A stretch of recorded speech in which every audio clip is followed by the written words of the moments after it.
ছেলে ছেলেকে বিয়ে করা, মেয়ে মেয়েকে বিয়ে করা দূরের কথা, আমি আপনাকে বলে যাচ্ছি আগামী দিনগুলোতে দেখবেন মানুষ গবাদি পশুর সাথে জেনা করবে ইনশাআল্লাহ।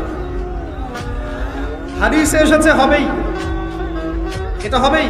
দেখতে থাকেন সামনে কি হতে থাকে। মানুষ মারা গেছে, মরা লাশের সাথে রেপ করেছে, এমন ঘটনা বাংলাদেশে ঘটেছে।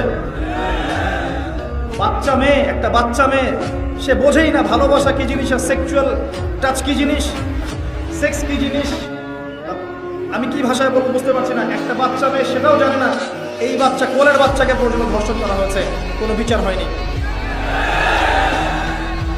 যুব সমাজকে কি দিচ্ছি দেখেন, যুব সমাজের পড়াশোনা দেখেন, ওরা যে মিডিয়া নিয়ে পড়ে আছে ওই মিডিয়াগুলো দেখেন, ম্যাক্সিমাম যুবক পর্নোগ্রাফিতে আসক্ত। বাইরে দেখছেন আপনি নামাজ পড়ছে, অনেক নামাজি ব্যক্তি পর্নে আসক্ত। অনেক নামাজি ব্যক্তিও যে পর্নে আসক্ত, এটা বুঝতে হলে আপনাকে তার নামাজ দেখতে হবে। যখন আপনি পর্নোগ্রাফিতে আসক্ত, মনের মধ্যে নূর থাকবে না, আল্লাহর নূর উঠে যাবে। তখন দেখবেন একটা কথা সে বলছে, এই কথা মন থেকে বের হচ্ছে না, কারণ সে জানে মন থেকে সে সফট না, মন থেকে সে ফ্রেশ না। जो बात दिल से निकलती है दिल पे असर करती है। যেই কথা মন থেকে বের হয় মানুষের মনে আঘাত করে। দেখবেন আমরা অনেক কথা বলে যাচ্ছি, আপনাদের মনে কয়টা কথা আঘাত করছে?